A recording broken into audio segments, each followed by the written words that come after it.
Welcome back, beer tubers. Today we're going to take a look at the latest in Firestone Walker's Reserve series, their barrel aged series. And this is Velvet Merlin.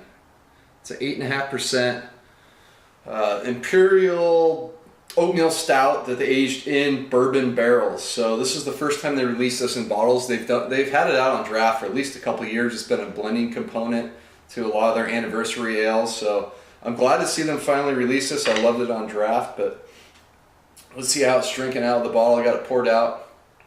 Yeah, it's pretty much pitch black. Can't see any light through it.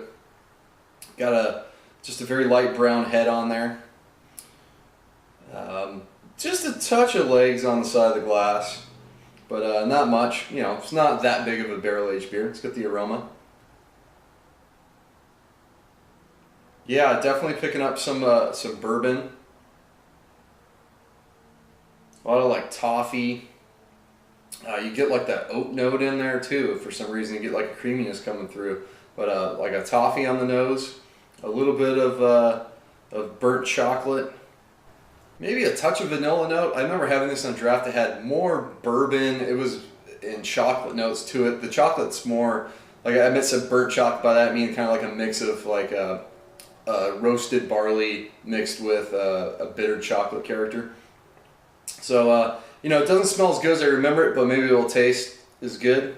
Let's dig in. Cheers.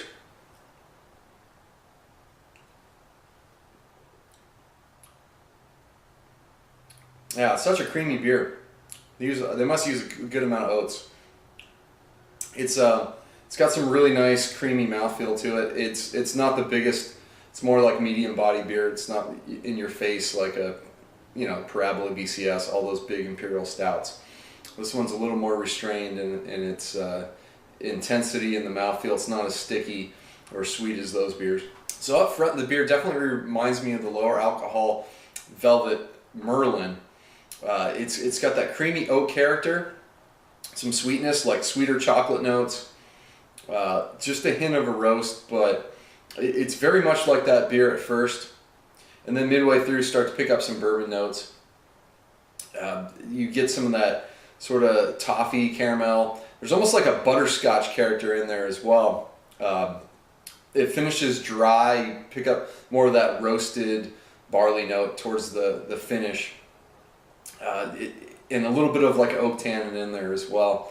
It's just not as good as I remember it being on draft, where I remember it being more intensely chocolatey and with a lot of vanilla and a little more bourbon. It was like on draft like a chocolate milkshake with, you know, vanilla ice cream, chocolate syrup, and that bourbon note. If you put some bourbon into it, and that's kind of reminding me. And unfortunately, this batch doesn't quite get to that level that I remember it before. So it's a bit of a disappointment from them. But if you've never had it on draft, you'll probably still enjoy it. Still a great beer. It's just not quite to the level of the past versions I've had or some of their other barrel-aged beers they do, but hopefully they can improve upon it next year. So for this year's batch, I'm going to go with a B+.